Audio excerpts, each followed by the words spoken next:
নমস্কার বন্ধুরা, কেমন আছেন সবাই? আশা করি সবাই ভালো আছেন। আজকে আমি রান্না করব আলু আর পটলের সম্পূর্ণ নিরামিষ তরকারি। আর এই তরকারিটা যেদিন নিরামিষ হয় আমাদের, সেদিন যদি রান্না করা হয় তাহলে মাছ মাংসের স্বাদ কিন্তু সবাই ভুলেই যাবে। এই জন্য আমি আজকে তরকারিটা রান্না করার জন্য কিছু আলু আর পটল একটু বড় বড় সাইজ করে কেটে নিয়েছি। পটলটা পুরোটাই রেখে দিয়েছি, শুধু খোসা ছাড়িয়ে নিয়েছি আর তার দুই মাথা দিয়ে একটু চিড়ে চিড়ে দিয়েছি।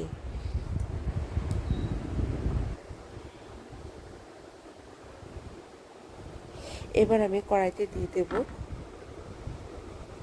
পরিমাণ মতো তেল।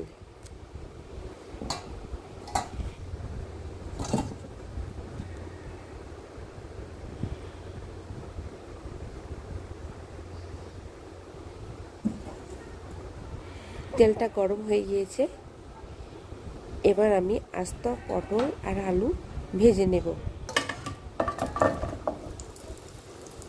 পটলগুলো আমি দিয়ে দিয়েছি তেলে।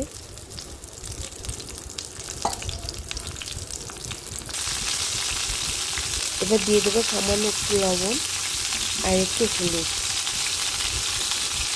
দিয়ে পটল ভেজে নেব।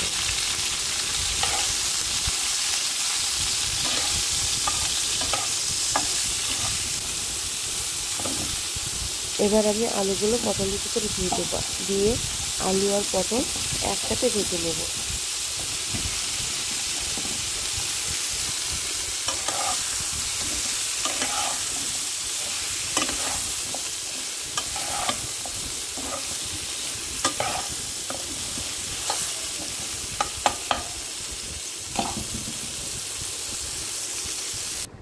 এভাবে কিন্তু আমার ভেজে নেওয়া হয়ে গিয়েছে আলু পটল।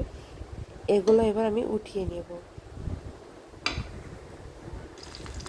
এবার কড়াইতে যে আমার তেল ছিল, সেই তেলের ভিতরে আমি এখন আস্ত জিরা ফোড়ন দেব।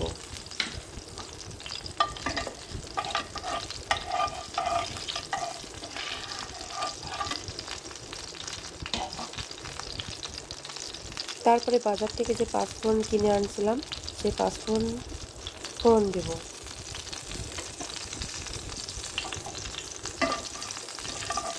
জিরা আর পাঁচফোড়ন ভালোভাবে ফুটে উঠছে। এবার দিয়ে দেব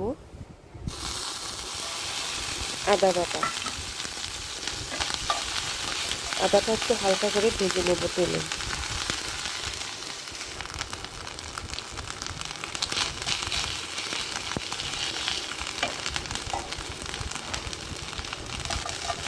এবার আমি দিয়ে দেব কাঁচা ঝাল।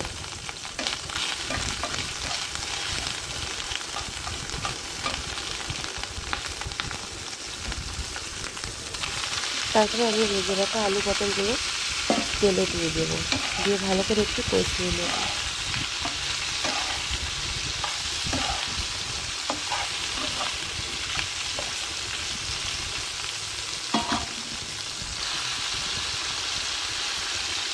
তারপর আমি একটা নারকেলে দুধ করে রাখছিলাম, সেখান থেকে 1 কাপ নারকেলের দুধ তরকারিতে দিয়ে দেব। দিয়ে আমি যতক্ষণ পর্যন্ত তেল তেল মতো উঠে আসছে পটলের উপরে, ততক্ষণ পর্যন্ত তরকারিটা আমি জ্বালিয়ে নেব। আর এটা কিন্তু 5 থেকে 7 মিনিট জাল দিলে তেলটা কিন্তু ওপরে উঠে আসে। আবার কিন্তু ভালোভাবে নারকেলের দুধ থেকে তেল বেরিয়ে আসছে। এবার আমি দিয়ে দেব 1 চামচ জিরার গুঁড়া আর 1 চামচ মরিচের গুঁড়া, দিয়ে ভালো করে কষিয়ে নেব।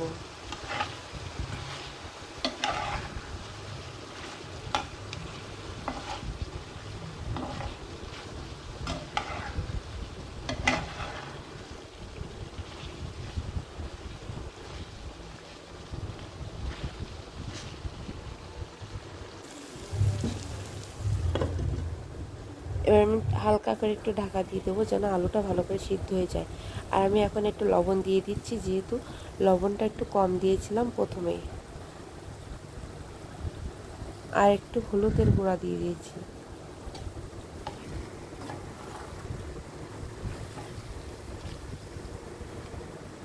দিয়ে একটু ভালো করে মিশিয়ে দেব।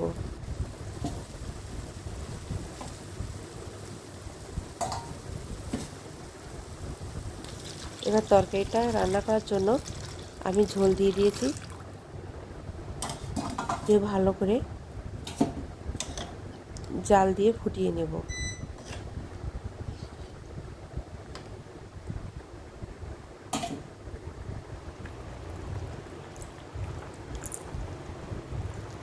তরকারিটা আমার ভালোভাবে ফুটে উঠছে এবং রান্নাটা প্রায় কমপ্লিট। এই পর্যায়ে আমি দিয়ে দেবো একটু গরম মশলার গুঁড়া,